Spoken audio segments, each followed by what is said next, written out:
जो इंसान सोए उसको क्या कहा जाए? शरीर तो सोता है, लेकिन इसको हम देखते भी हैं कि ये पूरी रात सा शरीर घूम रहा है, किसी से झगड़ा कर रहा है, किसी से लड़ाई कर रहा है, कहीं खेती देख रहा है, कहीं शादी कर रहा है, कहीं ब्याह कर रहा है, दुनिया भर के काम करता है। तो सोता कब? ये सो रहा है सिर्फ परमात्मा की तरफ से, अपने जीवन कल्याण की तरफ से आया है, अपने जीवन का कल्याण करने, और उसी तरफ सो रहा है। किसी दूसरे को कल्याण नहीं करना आपका। आप सोचो कि हमारा कल्याण भगवान कर देगा, ये भी एक भ्रम है, बहुत बड़ा भ्रम है। जब गुरु ने बता दिया कि तुझमें ही है यार तुझे संवारने वाला, तेरा साईं तुझमें जाग सके तो जाग, अभी भी सो रहा है, जाग नहीं रहा हूं। कह रहा है तुझे संवारने वाला तेरे अंदर ही बैठा है, अब उसी को सुनाया जा रहा है, उसी को समझाया जा रहा है। जैसे जितने त्योहार हैं साल के, एक बार हमें याद दिलाने आते हैं, तो हम त्योहार मना लेते हैं, लेकिन वो चीज याद नहीं रहती। हर साल हम 15 अगस्त को स्वतंत्रता दिवस मनाते हैं, तो क्या हमें पता है कि ये स्वतंत्रता दिवस कैसे मिला, हमें कब आजादी मिली, कैसे मिली आजादी? कितनी बहनों के मांग के सिंदूर उजड़ गए, कितनी माताओं की गोदें सूनी हो गई, कितनों ने अपने बलिदान कर दिए, तब ये आजादी मिली है। अब आजादी इतनी आसान नहीं है। दास का तो मानना है कि मुक्ति और स्वतंत्रता दोनों पर्यायवाची शब्द हैं, ये दो नहीं है कि कोई अलग है। इसके लिए भी हमें कुर्बानी देनी पड़ेगी, वो कुर्बानी गुरु ने लिया है, हमने दिया ही नहीं। मुक्त कैसे होंगे? मनाते रहो मुक्ति पर, आओ लंगर छको, विचार सुनो, अब विचार सुन के चले जाओ। गीत गाया, मुझे बोलने का नंबर मिल जाए, मैं भी गीत गा लूँ, मुझे विचारों का नंबर मिल जाए, मैं भी थोड़ा 4 शब्द बोल लूँ, अपना ज्ञान बता दूं कि मैं ज्ञानी हूँ। ज्ञानी को बताने की जरूरत नहीं होती कि ये ज्ञानी है, कभी नहीं बताना पड़ा संतों को। कोई भी इंसान गुलामी में सुख प्राप्त नहीं कर सकता। जो स्वतंत्र जीव है उसको गुलाम कर दिया जाए तो कभी सुख प्राप्त नहीं कर सकता।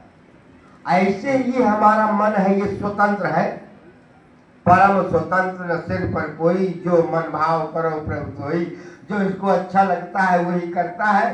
तो कहते रहो जो तुम्हें कहना हो, भगवान हो चाहे जो कोई हो, मानना है तो मान लिया, नहीं मानना तो नहीं मानना। क्या ऐसे उदाहरण हमारे सामने नहीं है? भगवान श्री कृष्ण अर्जुन को समझा रहे हैं, अर्जुन जाग गया, वहीं दुर्योधन को समझा रहे हैं, दुर्योधन कहता है कि बांध लो। तो दोनों तरह के लोग आज भी संसार में है, ऐसा कुछ नहीं है, इसे नहीं मानना तो नहीं मानना, कहते रहो तुम्हें जो कुछ कहना हो। वही स्थिति अभी सदगुरु को देखने को मिलती है। सदगुरु इसीलिए एक एक सीढ़ी आगे बढ़ाता है। सदगुरु ने ज्ञान दिया, ज्ञान देकर के प्रक्रिया शुरू किया, अब आज कहता है आत्ममंथन करो। आत्ममंथन का विषय दिया है। बहुत दिन हो गए सत्संग करते, गीत गाते, विचार गाते, आप आत्ममंथन तो करो, चिंतन तो करो, इसका मुक्त हुए हो अभी। अरे जो स्वतंत्र है वो गुलामी की जंजीरों में बंधा हुआ, इसको सुख मिलेगा? सब कुछ है इसके पास, किसी चीज की कमी नहीं है, लेकिन कहते हैं मन न समुद्र समाये, अथाह सागर हो तो भी ये सुख महसूस नहीं कर सकता। चेतन अमल सहज सुख राशि, इसको सुखों की राशि चाहिए। थोड़ा थोड़ा सुख, यहाँ हजारों लोग हजारों रुपयों में बैठा है, करोड़ों रुपयों में, भारत की जनसंख्या कितने अरब है, इतने रुपयों में सुख बटा है, ये सारा सुख अकेले चाहता है, कहाँ से मिलेगा? इसे विचार करने की बात है, विचार नहीं है बात है यही सब में, हर घट में यही है।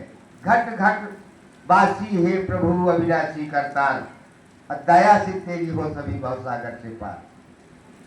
लेकिन अब ये इतने रूपों में है कि भिन्नता दिखाई देती है। किसी के पास 10 गाड़ियां हैं, किसी के पास साइकिल तक नहीं है, किसी के पास मकान है, कुछ है, किसी के झोपड़े भी नहीं है। तो इसलिए इसको सुख अभी महसूस नहीं हो रहा। सुख का अनुभव होगा कैसे? क्योंकि जो सुख इसे चाहिए वो सुख इस संसार में है ही नहीं जहां ये जुड़ा हुआ है। अनंत इसके सुख है तो अनंत ये परमात्मा भी है और सुख का सागर भी है। कहते भी है सुख का सागर। तो जब सुख सागर से जुड़ता है तब संतुष्ट होता है। सुखी मीन जह नीर अगाधा अजीम हरि शरण नहीं कऊ बाधा। जैसे मछली सीमित जल में कभी सुख प्राप्त नहीं कर सकती।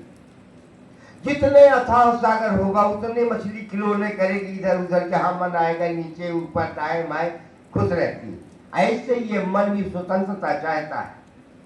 अतः जो करना है सो करते रहो। लेकिन संतों ने कह दिया कि अगर इतना स्वतंत्र हो जाएगा कि जो करना है करते रहो तो फिर निरंकुश भी हो जाएगा। और निरंकुश हो जाएगा, कोई अंकुश नहीं रह जाएगा इसके ऊपर, तो क्या होगा? तो गुरु ने ज्ञान का अंकुश लगा दिया इसके ऊपर। ज्ञान का अंकुश। बेशक हाथी इतना मतवाला होता है, इतना बड़ा शरीर वाला होता है कि अंकुश उसके सामने कुछ नहीं है, लेकिन उस अंकुश को महावत कान में फंसा के ऐसे कर देता है तो उसी में कंट्रोल हो जाता है। ऐसे ही ये मन मतंग मानत नहीं जब लो धक्का न खाए। ये भी मतवाले हाथी की तरह है, जब तक इसको धक्का नहीं लगता ये नहीं बनता कभी। इसी को समझाया जा रहा है सब कुछ। आज तक आदिकाल से इसे मन को समझाते चले आ रहे हैं ऋषि मुनि, लेकिन मन है कि समझता नहीं। ये सब जगह अपना एग्रीमेंट कर लेता है, समझौता कर लेता है हर जगह। कर्मकांड में फंसा था, वहां समझौता कर लिया इसने। अरे चले यार कुछ नहीं, 150 खर्चा हो ही, लाओ पंडित जी का बुला ले, सत्यनारायण के कथा सुन ले, नवग्रह के पूजा कर ले, या कर वो कर, इससे समझौता कर लिया। बाकी कर्म नहीं करना। लाओ एक नव दुर्गा आवती देवी के मूर्ति बना ले, देवी की आरती उतार ले, देवी के पूजा कर ले, सब कह ले, तो घर की महतारी के पत्नी के सेवा न करे के परिवार हो उससे छुटकारा मिला। हर काम ऐसे करता रहा कि मुझे करना न पड़े। यहां आया, यहां जब उसको सत्य के साथ सतगुरु ने जोड़ा तो भी इसने एग्रीमेंट कर लिया, समझौता कर लिया। कहते कर्ण करावनहार तू, करता भी है और कराने वाला भी है। तो गुरु के ज्ञान को ये कराना शुरू कर दिया, करना नहीं शुरू किया, कराना शुरू कर दिया। किससे? शरीर से। चल इसके अंदर परमात्मा बैठा है, इसके सर में मस्तक रख, धन्यकार कर इसे, गुरु की गोलक में 10-5 रुपए डाल, महापुरुष महात्मा जी बोल। ये बोल रहा है, लेकिन सच्चाई उसमें 100 नए में 1 नए नहीं है।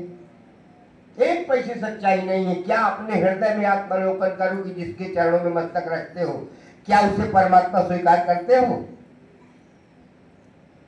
अपना आत्मचिंतन है, अपना आत्मावलोकन है, मस्तक तो रखते हैं, लेकिन मन अभी इसको परमात्मा स्वीकार नहीं कर रहा। अब भी उसमें कमियां देख रहा है, अब भी कमियां देख रहा है।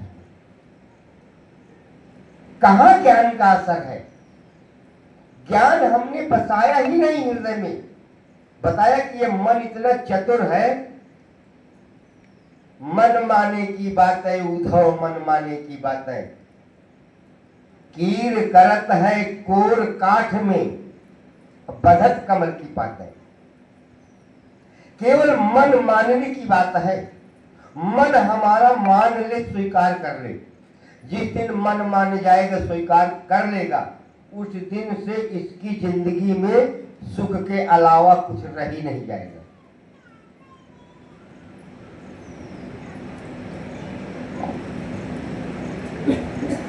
केवल सुख रह जाएगा।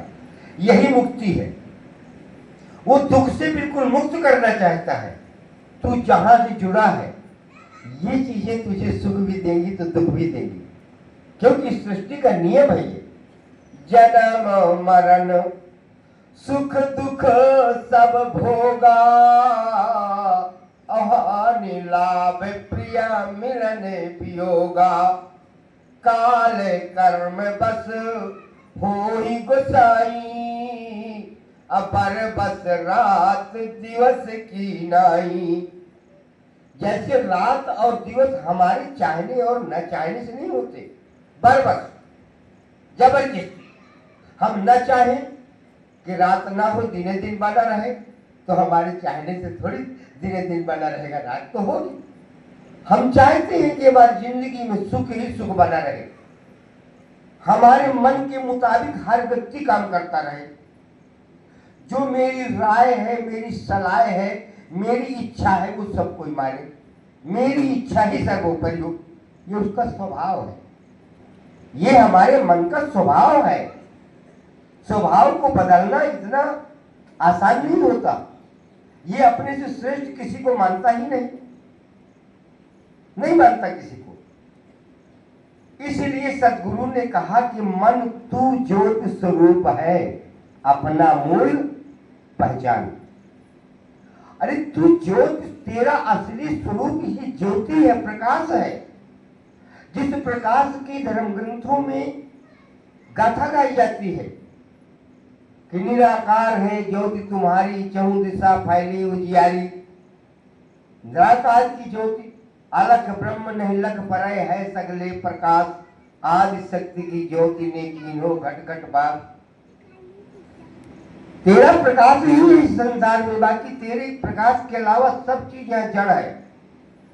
तू ही सृष्टि का पालन करता है, तू ही जन्मदाता है, तू ही इसका विनाश करता भी है। तो अब कुछ करता है आदमी, देख लो जिसकी इच्छा हुई तो कुत्ता का पाल जाते हैं, उसकी इच्छा है कुकुर पाल लो और दूध पियावत है, और घर का बाप जब ना तो भूखन मरद रोटी नहीं जाता है, दूध के बाद माटा लगने जाता है, घर क्या बात। मन की बात है इसके। कुत्ते पर उसकी आस्था है, कुत्ते को खिला रहा है, लेकिन घर के पिता को जिसने पालन पोषण सब किया उसको तो रोटी नहीं दे रहा। यही मन मानने की बात है। मन हमारा मान जाए। मन गुरु को तो मान रहा है। सब दिन संसार के लोग जो सत्संग नहीं करते वो भी राम को मान रहे हैं, कृष्ण को मान रहे हैं, ईसा मसीह को मान रहे हैं, मोहम्मद साहब को मान रहे हैं, राम को मान रहे हैं, कृष्ण को मान रहे हैं, सबको मान रहे हैं, लेकिन उनकी बातें कोई नहीं मान रहा। उनकी, हम भी गुरु को मान रहे हैं लेकिन गुरु की नहीं मान रहे, गुरु की नहीं मान रहे। गुरु कौन है? गुरु कोई शरीर नहीं है। इस भ्रम में भी मत रहना कि गुरु कोई शरीर है, दिल्ली में बैठा है, मैं नहीं जान रहा। गुरु ज्ञान के रूप में तुम्हारे खट में बैठा है, वो तुम्हारी एक एक नब्ज टटोल रहा है और जान रहा है। ज्ञान के रूप में हर घट में बैठा है। तब कहा गया है घट घट बासी हे प्रभु अविनाशी करतार, और दया से तेरी हो सभी भवसागर से पार। ये ज्ञान के रूप में हर घट में बैठा हुआ है। सतगुरु ने इतना स्पष्ट कर दिया कि सतगुरु देह का नाम नहीं है, सतगुरु होता ज्ञान है। सतगुरु को एक देह समझना भूल है और अज्ञान है। तो अभी हम कहाँ हैं? भूल में है, ज्ञान में है कि नहीं है? सतगुरु हमारे हनुमान ने तो सीना फाड़ कर दिखा दिया था। क्या हमारे अंदर क्षमता नहीं है कि हम सीना फाड़ कर दिखा दें?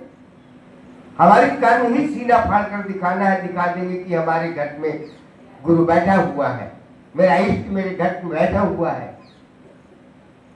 सत्संग में आ जाते हैं, छोटी सी बातें हैं। सत्संग में आ गए तो सबको धन्यवाद किया, सब प्रसाद खाया, लेकिन शायद कोई अगर उस तरह का महात्मा बेचारा पिछड़ा हो और वो किसी को अच्छे आदमी को भोजन के लिए बुलाए तो नानुकुल कर देगा कि न जाऊंगा न जाऊंगा। भूल गई वो बात, उसको भी जात नजर आ रही है, पद नजर आ रही है, पद नजर आ रहा है, धन नजर आ, सब कुछ नजर आ रहा है। गुरु कहता है नहीं, एक रस हो जा। जैसे अभी हमारे पूज्य मुखी जी कह रहे थे ना, एक रस हो जाना ही इस गुरु के ज्ञान को प्राप्त करना है। सोई जाने ये देव जनाई, जानत तुम्हें हो जाई। जो तुम्हें जान जाता है वो तुम ही हो जाता है, अर्थात वो भी निरंकार ही हो जाता है। एक रस हो जाता है, उसके अंदर भी परिवर्तन नहीं होता। जो हमसे श्रेष्ठ है, तगड़ा है, बड़ा है, जिससे भय है, वो हाजी महाराज बड़ी कृपा। और शायद कोई कमजोर महात्मा हो, बैठ यार अपन काम कर, मैं इतना बड़ा निरंकारी नहीं हूं, ज्यादा बात न कर मुझे, चल अपन काम कर। वही अभी ये बातें सब सामने आ जाती है। सामंजस्य कहाँ है हमारे पास? निरंकार संदर्शी होता है। सतगुरु ने तो हमारे सामने, देखो सतगुरु दे है, लेकिन सतगुरु संदर्शिता पेश करते हैं कि नहीं करते? उसके साथ से कोई भी जाए, संदर्शी है सतगुरु। बाली ने भी यही प्रश्न किया था भगवान राम से, धर्म हेतु तले गोसाई, मारे हुए ही व्याध की नहीं, समदर्शी रघुनाथ कहावा। राम तो समदर्शी कहलाता है, समदर्शी होता है। और आप धर्म के लिए अवतरित हुए हो और मुझे इस तरह मार रहे हो, महाराज समदर्शिता कहाँ है तुम्हारी? फंसाने का प्रयास किया। तो ये मन हमारा भगवान को भी झूठ बनाने का प्रयास अपनी पावर भर करता है कि मैं इसको सिद्ध कर दूं कि तू ब्रह्म नहीं। हर युग में ऐसा हुआ है, कोई नई बात नहीं हुई। कंस को भी जब पता चला कि भगवान कृष्ण देव जी के गर्भ से 8वें पुत्र के रूप में आने वाला है, तो कंस ने उस साल के पूरे जन्म लिए बच्चों को मरवाने के लिए व्यवस्था कर दी, जिसको मरवा डालो, क्योंकि ये मन चाहता है कि मेरे सामने भगवान मरना है बस, बाकी और किसी की चिंता नहीं है, एक भगवान का डर है, ये ना है मेरे सामने। क्या हमारी स्थिति सुधरी है? हम चाहते हैं कि भगवान में हृदय में ना आए, बैठेगा कहाँ भगवान? हृदय में जब जगह ही नहीं है इसके लिए, इतने कमरे बनवाए हैं मैंने इस घर में, लेकिन किसी में ईर्ष्या, बैर, नफरत, घृणा, जात पात, अमीरी, गरीबी, पद, प्रलोभन, पता नहीं कितने कमरों में सब भरा है। इसको बैठने की कहीं जगह नहीं है, कहीं जगह नहीं। मन में बसे हैं जग के रिश्ते नाते, सब रिश्ते नाते, हमार चाचा, हमार दादा, वही अर्जुन की तरह, ये हमार पिता, मैं आए, बाबा आए, गुरु आए, फलाने आए, ढकाने आए, मैं मारो तो मारो के ही, अब मारना पड़ेगा, बलिदान देना पड़ेगा। भगवान कृष्ण ने समझाया कि जिसे तू कह रहा है इन्हें ही मारना है, इनसे ही मुक्त होना है तुझे, इन्हीं से मुक्ति पाना है तुझे। मैंने तुझे गांडीव दे दिया, ज्ञान रूपी बाण दे दिया, फिर भी अभी तू इनकी वध करने में कतराता है, माया मोह में फंसा हुआ है तू। यही अज्ञानता है। अभी मैं जागा नहीं, मुक्ति होगी कैसे? नारियल होता है, एक नारियल का गरी जो होती है वो नारियल के खोपड़े में चिपकी होती है, जब फोड़ते हैं ना तो उसको निकालने के लिए चाकू या धारदार मजबूत हथियार से कोड़ कोड़ के निकालते हैं। ऐसे जो आत्मा भी माया में चिपकी है ना, तो जब फोड़ेगा यमदूत से, तो जब रे कोच कोच के निकाली कि चल निकल बाहर, और वो निकलेगा नाव न ले, वो जब रे कोल निकाली, एक हाथ सूखा नरियल की मारा, फट दे फूट, गोला अलग पड़ा है, वो अलग पड़े। कौन सी नारियल है? हम अभी भी मुक्त नहीं हो पाए इस आवरण से, जो हमारा आवरण है। इस शरीर भी हमारा आवरण है, ये भी आवरण है। जो कुछ भी प्रभाव पड़ता है इस शरीर पर पड़ता है, मन और आत्मा पर कोई प्रभाव नहीं पड़ता, क्योंकि काल भी चोट करता है तो शरीर पर करता है।